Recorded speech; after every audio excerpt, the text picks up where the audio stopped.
We were in executive session to discuss personnel issues, and that was done.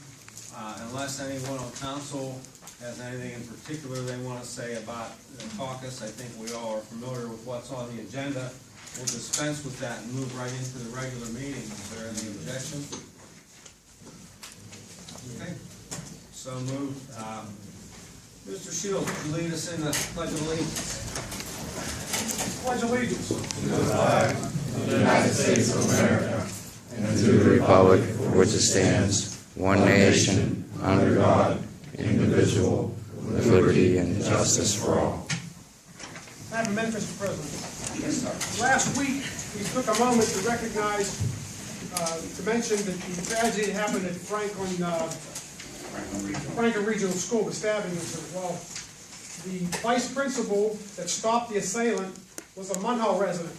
Longtime Munhall resident Sam King grew up on 18th between Martha Street and Andrew Street. Just recognize Sam King, graduated Munhall class of 71, I believe it was the last graduating class of Munhall. And Sam was one of our own, and he did a great job that day last week. Let me just add, it was one of my baseball players. There you go. Sam King. We send Sam a letter telling him that we recognize him here at the meeting tonight, and we're proud of him. Franklin Regional High School. Murray's. Right, what's your name? Vice Principal. Dr. Sam King, lead in public. I have one preliminary announcement. Tonight I'd like to welcome Robert Callen as our borough manager. It's been a long process in finding the right guy. I think we have the right guy, and I'd just like to welcome Bob to the borough Munhall. An eventful first day. Nobody said it was going to be easy. Nothing like you going through the last 6 months. I got news. Well, would you take the roll call? Roll call. Mr. Ballas? Present. Mr. Shields? Here. Mr. Voltarian? Here. I'm sorry. Mr. Brennan? Here. Mr. Felice? False. False. Here. Mr. Inglis? Here. Mr. Lloyd? Present. Okay, comments will be limited to 3 minutes and must avoid references to personalities and personnel-related issues. Public speakers, we'll start with Dorinda Keeney on taxes. And the tax deadline passed yesterday, I guess. Didn't want to come. Bridget Wissinger, garbage, toads, and rats. Please state your name and address, Bridget. My name is Bridget Wissinger. I live at 2442 Dewey Street. On March 14th and the 25th, I called the borough to report a rat problem in the alley behind Dewey Street, and I was told both times by the borough there was nothing that could be done. I know another neighbor did call on the 25th also. On the 29th of March, I received a notice of violation letter dated March 26th, the date after my second call complaint. The letter indicated a recent inspection has revealed that you are in violation of the 2009 International Property Maintenance Code containers.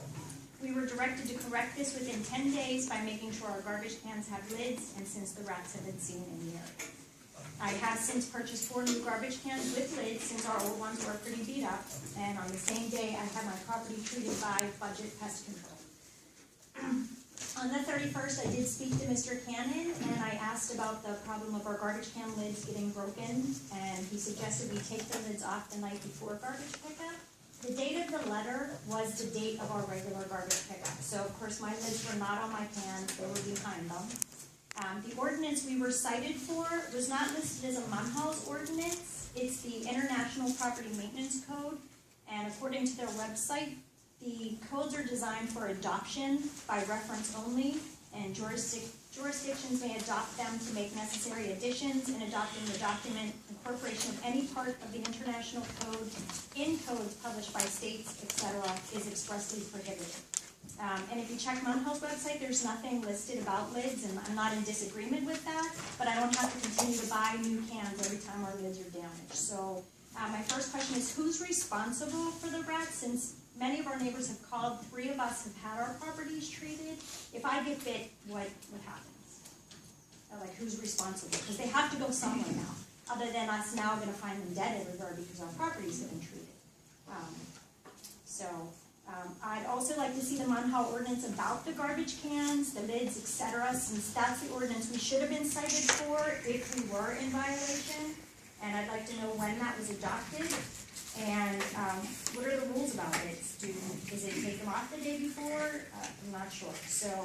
And we were the only people on our street cited for no lids. And I know for a fact that some of our neighbors do not have lids. I asked them and said, no, they did not get a letter. One neighbor did get a letter about excessive dog poop in their yard. And I don't think that this is unfair of me to request this, but I am requesting a letter stating that the notice of violation is null and void, since we should not have been cited for that ordinance, since that's not a Munhall ordinance. Or I'd like a letter stating we are in compliance of that violation letter. I did request a compliance letter, and Mr. Cannon noted that he would not turn me into the magistrate, and I said, well, I'd like to provide a letter to my landlord, and he said that he didn't write a letter to my landlord. So I just think that it's not much to ask for a letter acknowledging that we're either in compliance or that letter of violation is null and void, because we should not have been written up for that. Well, I'm gonna defer to a couple of different people here, but we did adopt that code in its entirety, the building maintenance code. Okay. And made it part of our laws here in Munhall Borough. So, can you tell me when that was adopted? I'm not sure exactly when it was, I Dave. want to say August of 2009, somewhere around there. And So why while is it it may not not, a it may Munhall? not appear that it says Munhall ordinance, the whole code was adopted by us in its Okay, entirety. so the letter though looks like it's not even a Munhall ordinance, stating that, here's what I'm in violation of. You have to, according to the international code, you have to adopt it, and you can't just say that, here's the code we're enforcing. Oh, no, we adopted it at a meeting of council. Okay, so can I see that? Well, Can I have a copy You of can go that? through the minutes and see, I'm not, it would be, We have an ordinance. it's an ordinance. Okay, It's so- an ordinance book. So what is the ordinance? What is I Munhall's don't know the number. So I can't request a copy of it, because I'm saying, because I don't know what so I called to say I'd like to request a copy of the ordinance, and they said, which ordinance? Yeah, they would probably, To find that for it, can we? what's that? Without a number, we can still find the ordinance, can't we? Oh, we can find the ordinance, Dave has a copy of the ordinance. Okay, so can I have a copy of that, and can I also get the letter saying then that we are, because I have asked Mr. Cannon to come to the property, look to see, but also we were the only ones cited for that. I don't understand why we were cited when our lids were off the day of garbage pickup. So, I don't know, Dave, you wanna address it? Yeah, like she said, there was several people called about rats in the area, and I went up and there was one house that had a ton of dog feces in the yard, so I sent him a letter asking him to clean up the yard, and our property had 3 or 4 garbage cans that were overloaded with garbage. There's 4 things that cause rats: food supply, dog feces, building materials, and old automobiles. but I don't know why I was the only one cited for the no lids on the garbage cans. Like I said, hers was over. So because have you Overfilling. ever tried to fit enough garbage cans in 2 according to the Munhall's website? Like, have you ever, it says you can have 2 33-gallon cans, or you're allowed to have 10 garbage bags outside.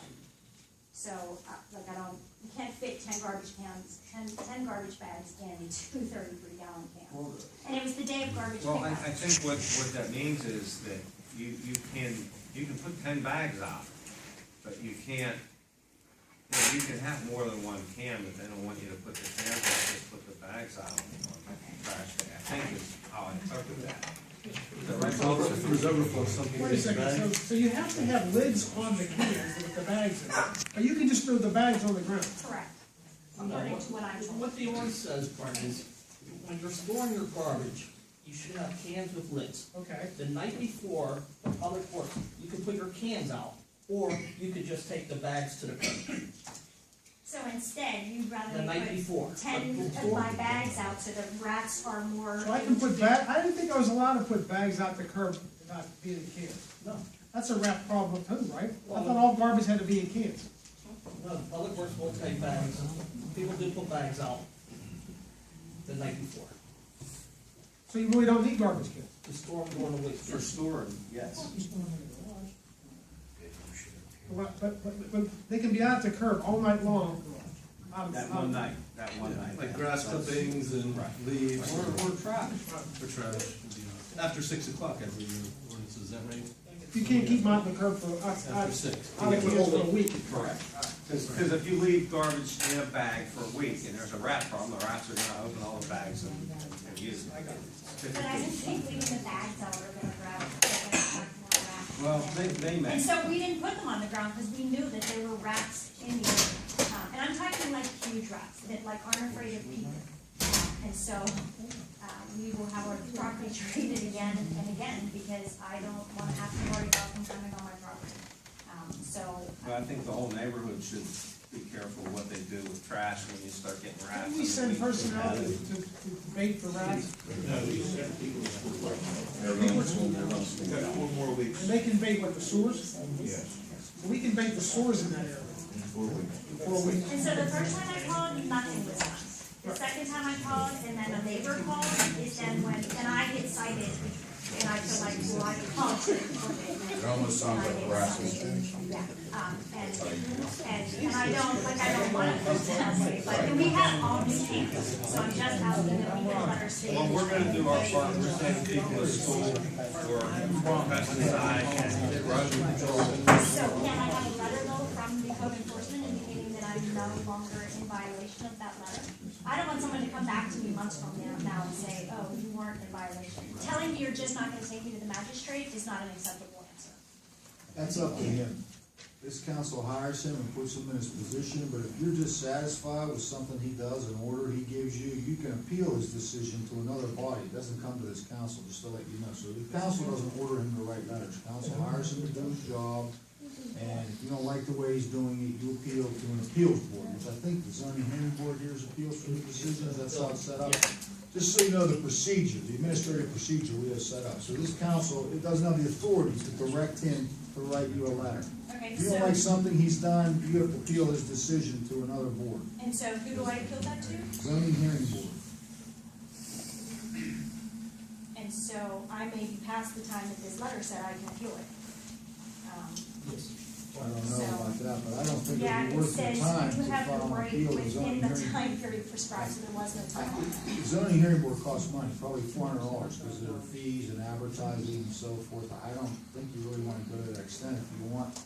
I suggest you try to work this out with Mr. Cannon, is what I'm telling you. That's your And I action. asked, and I did try, so I'm bringing it to your attention. Well, if he that says this he's is not gonna take you to the magistrate, he's not gonna take you to the magistrate. Okay, All right. all right, great. I have your word on that, Mr. Moore? Yes, thank you. Marie Ruskin, swimming pool. Can I request if I can just sit here, please? I have a back condition. Let's state your name and address. Sure, Marie Rustin, 811 East 11th Avenue in Munhall.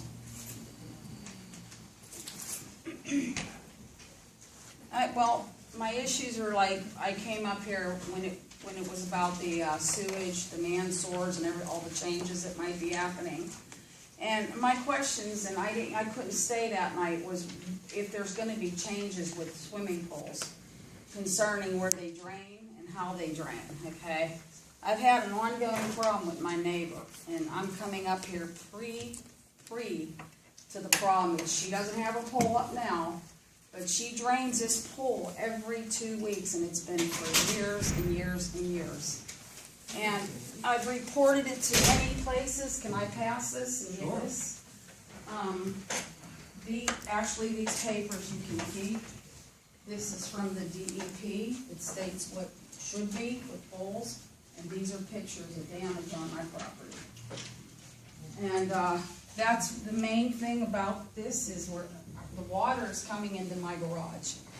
And it's been coming into my garage for as long as she's lived there, and I'm guessing she's been there maybe 7 years, 8 years.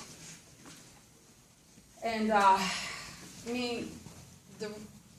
Mr. Cannon told me the water don't come in my garage. Chief Campbell knows I've made several calls over the years, several officers seeing that water in my garage. Okay? He states that that property doesn't come tilted down into my garage, which it does. I've had the Board of Health down there telling her about this clean water. Every 2 weeks, she's flushing that hole. Those pictures show she's dumping it down 807's property into the alley, and it probably is going into the storm sewers. Where else is it gonna go? So when that pole's flushed, it just goes like that. Left, right, front of the alley. So I get it in my garage, it goes down their steps. She doesn't have any drainage out back. She doesn't pump, she doesn't put a pump in there. She just lets it fly. I don't know if the ordinances right now, what they exactly are on that, or if there's gonna be changes, but that's what the DEP, that you have to have a pump. You are not allowed to drain it off of properties, and it's not allowed to go on anybody else's property. It states that in there. And I want to find out, what can I do about this? Well, my suggestion to you is if your neighbor is draining their pool water onto your property, and killing your grass and going in your garage and causing mold issues in your garage, then you take them to the local magistrate. It's not really an issue for the borough to adjudicate, I don't believe, Counselor, unless you have another idea. But this is the reason I came up here. Mr. Cannon tells me every time I'm wrong. What I told Mrs. Runston, the same thing that Officer Bate told her, was last year she called and Officer Bate went down there. He said he saw a trickle of water going in her garage. He told her, and I advised her, that it's a civil matter for her to have to take them down to Chakowski. If your neighbor's property is causing damage to your property, it's a civil matter, and you go in front of Judge Chakowski's. That's why I advised her, and I'm pretty sure what Officer Bate advised her. Right. It's a civil matter. But why is it that she is allowed to do what she does? Why are you allowing her to do I'm it? not allowing her to do it. Can I ask you, is there gonna be some kind of compromise this year? Is she going to put the pole back up? Is she going to do right by it, or isn't she gonna put it up? It's either or. She's permitted to have a swimming pool in her backyard. Okay. If she drains her property, Mr. Wood, or drains the pool and causes damage to your property, like I've told you in the past, it becomes a civil matter and you can take her to. But she's putting it out to your streets. Well, She's putting it in the storm sewers. Go ahead, what am I missing here? Isn't there an ordinance for putting that into the storm sewers? I don't know, Mr. Terry, here's I got a call from Ray, and I referred her to the DEP, and I trust that's the information we That's the received. information, And, yes. because there are, in that area, the combined source, so all that water would go down to the treatment plant, and there are DEP regulations that prohibit that, because of the chlorine buildup and also other material that comes out of the filter. You can't put it down a sanitary sewer. You can put it, now, the next question is in a separated area, what happens? Then it goes into a storm sewer, it eventually makes it to a stream. I don't know what DEP's regulations are in that case, but in her case, I thought the DEP might have told her that there was a regulation, and from what I understand, they said it was a local matter. They said that I have to come back to the borough. It's a I borough suggested issue. someone from the borough contact the DEP and ask them about that ordinance, to let them tell you. He definitely had me come back to it, that's why I'm Well, it sounds here. like a real federal mandate. You're not allowed to put it in this sewer, and you're not allowed to put it in that sewer, and where she lives, if you put it in either sewer, it's in the same one. And that's right down there, it is. What are you supposed to I do? don't Short know. of building a leach pond, I don't know what you do with the water, so. You can Why is it drained every 2 weeks? Good question. She doesn't have how to take care of the She pole. doesn't put that chlorine in it. I have a breakfast room that looks out that back. That pool is completely full every 2 weeks. It's more fun. We will take a look at what the DEP sent us, Okay. and we'll have a discussion about that. I don't know what our answer is gonna be, but we will at least look at what the DEP has to say. Now, I have had a lawyer write the landlord a letter last year, and I have spent over like $300 just to have that done. Well, I would, These are the answers. if I had real property damage that I could show, I would file with the magistrate, and when it starts costing her money, then she'll. It's not her, it has to go back to the landlord. He had her take that pole down 2 weeks after that Well, then letter. take the landlord, I mean, Yeah. that's my advice. But if the ordinances would correspond with what that they want, then there wouldn't be no problems. She could have 10 poles for all I care, take care of it. That's all I'm saying. All she really gotta do is put a pump and drain it. And it won't go on nobody's property. Drain it to where? Have you called the health department? Yeah, Board of Health came up, they gave her a limited time to get that pole cleaned up. That pole never got cleaned up. Drain it to where? Whether it gravity drains or it drains with a pump, what's the difference if there's a pump? See, that issue should be with you guys, where it's being drained. I can't tell you what to Well, do. you're saying that the But my issue would be issue is solved I if there don't was a want it pump, going and I'm in my saying garage. if it drains by gravity and it goes everywhere, putting a pump on it's only gonna put more water everywhere faster. I think a pump with a hose directs it somewhere. And if the borough, including Dave Cannon in the borough, doesn't mind it going down the alley, that's fine.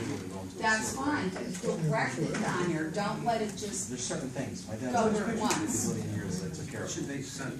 All right, well, we will look at what the information you brought and, you can get back to us or back to Mr. Cannon, maybe we'll have an answer. The letter's been bad, that's been going on.